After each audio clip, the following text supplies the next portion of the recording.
नमस्कार दोस्तों, स्वागत है आप सभी का आज की हमारी क्लास में। आज की क्लास है संज्ञा की, जो कि आपके सभी प्रतियोगी परीक्षाओं के लिए इम्पोर्टेंट है। चाहे आपकी कोई भी प्रतियोगी परीक्षा हो, टीजीटी की हो, पीजीटी की हो, सुपर टेट, टेट, सीटेट, सभी में इसका बहुत ही योगदान होता है संज्ञा का।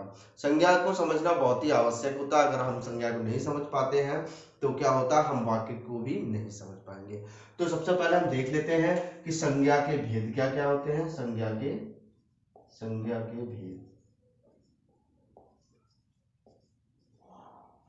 बहुत से हमारे दोस्तों को संज्ञा के बारे में पता होगा, लेकिन मैं उनसे यही कहना चाहूंगा कि जहां हम पढ़ा रहे हैं, ठीक है, यहाँ पर आपका रिवीजन भी हो रहा है और साथ में आप जुड़े रहिए, क्या पता आपको कोई नई चीज सीखने को मिल जाए। तो देखिए, संज्ञा के तीन भेद होते हैं मूलतः।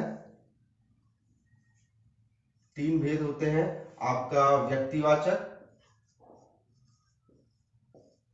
व्यक्तिवाचक संज्ञा। नंबर 2 आपका होता है व्याज्य। ठीक है, व्यक्तिवाचक हो गया आपका, और जातिवाचक हो गया आपका जातिवाचक संज्ञा।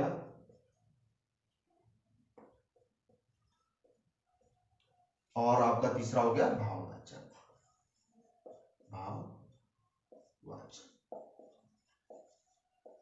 संज्ञा।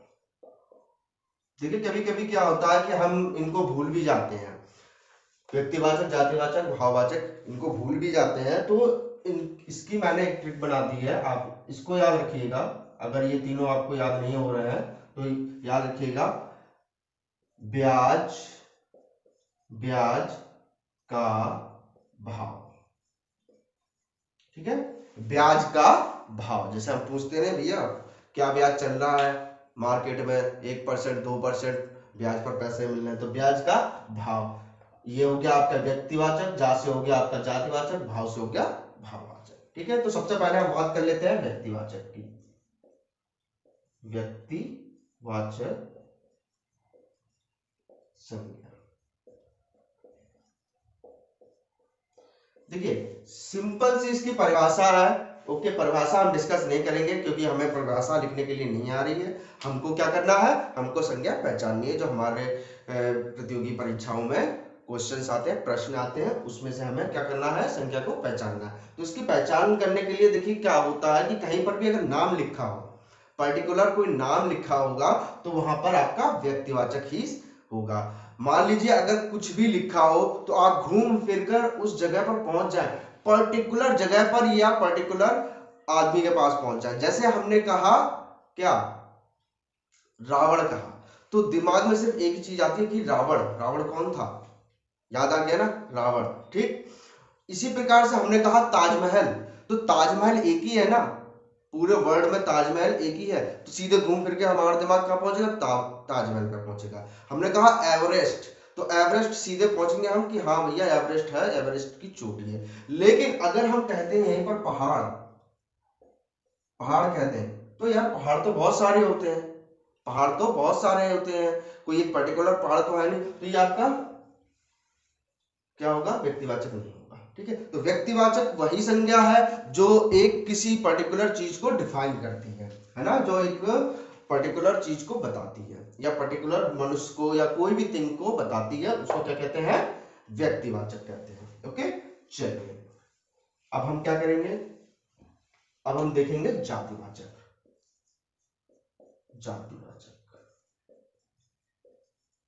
जातिवाचक संज्ञा, जैसे अभी हमने आपको बताया, जातिवाचक संज्ञा में हम क्या करते हैं, या जातिवाचक संज्ञा क्या होता है कि जातिवाचक संज्ञा किसी ग्रुप या समूह को बताता है।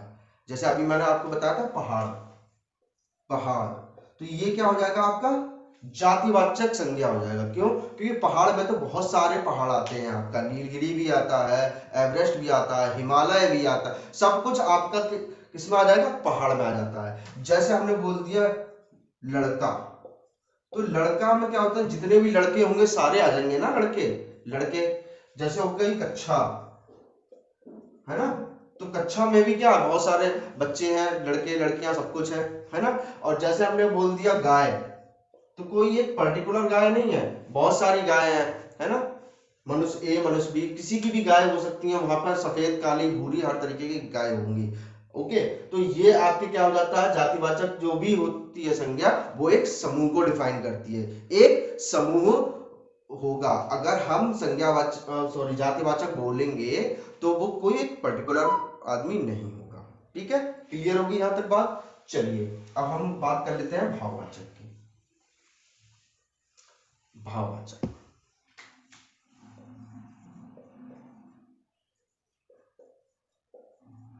भाववाचक संज्ञा।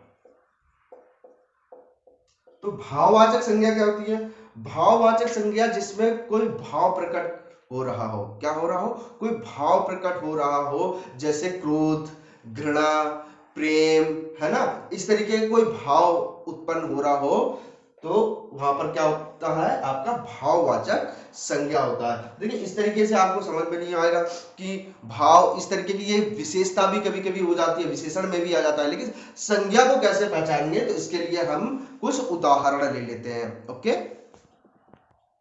तो यहां पर हम कुछ उदाहरण कर लेते हैं जिससे कि ज्यादा क्लियर हो जाएगा। ओके, तो पहला उदाहरण है आजकल, पहला उदाहरण देख लेते हैं। आजकल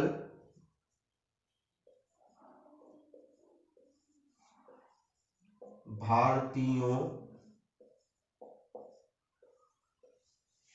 का पहनावा बदल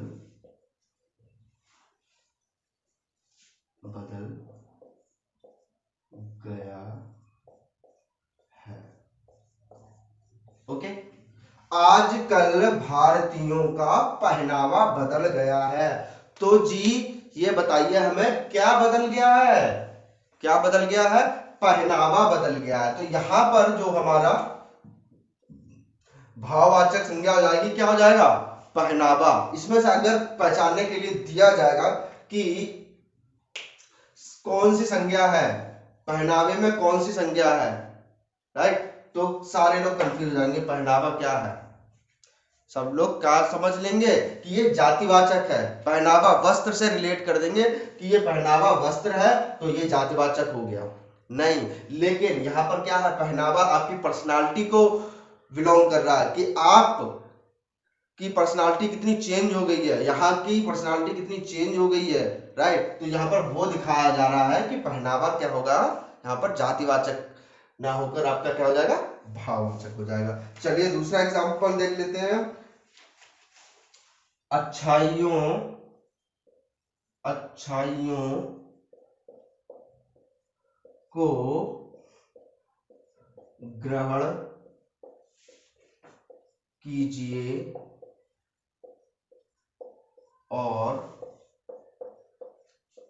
बुराइयों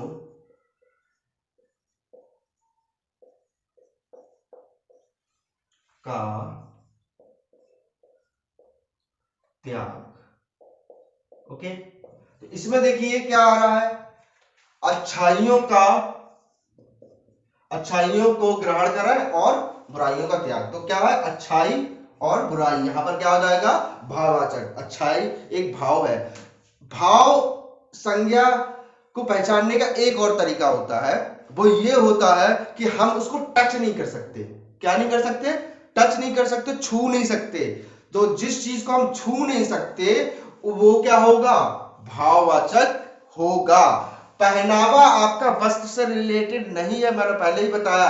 पहनावा आपकी पर्सनालिटी को बता रहा है, तो यहां पर पहनावे को आप छू नहीं सकते, बस बताया जा रहा है कि पहनावा बहुत ज्यादा चेंज हो गया, ट्रेंड चेंज हो गया है ना, स्टाइल चेंज हो गई है लोगों की, तो वो बताया जा रहा है। इसी प्रकार अच्छाई और बुराई को हम छू नहीं सकते, प्रेम को छू नहीं सकते, घृणा को छू नहीं सकते। तो जिसको छू नहीं सकते वहां क्या होगा, आपका भाववाचक संज्ञा होता है। इसमें एक कैटेगरी और है, वो मैं आपको समझा देता हूं।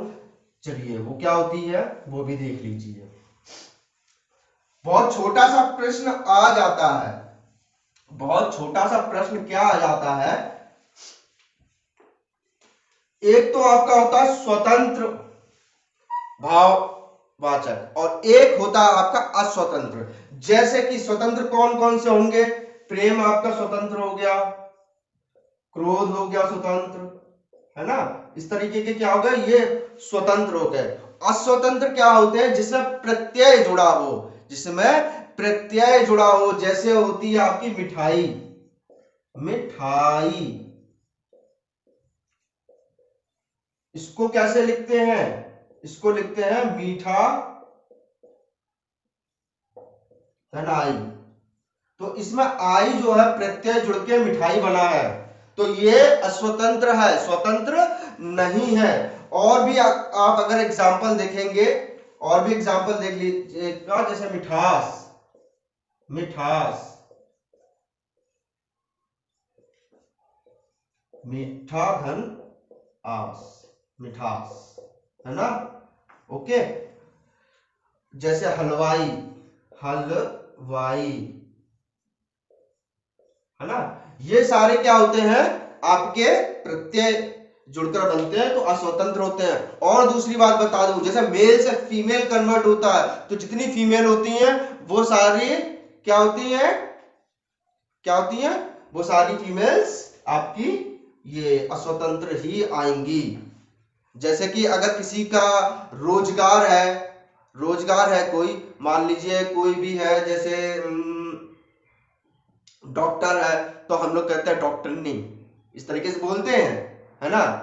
नाई है तो नाई को भी हम कुछ और रिलेट करके बोलते हैं। तो जितने भी मेल से फीमेल कन्वर्ट होते हैं वो सारे के किसमें आ जाते हैं? आपके भाववाचक में आ जाते हैं। तो ठीक है, आज का सेशन हम यहीं पर समाप्त करते हैं। मिलते हैं अगले क्लास में, तब तक के लिए जय हिंद। और चैनल को सब्सक्राइब करना ना भूलें। अगर आपको वीडियो पसंद आया है तो थोड़ा सा लाइक भी कर दीजिएगा, है ना। धन्यवाद।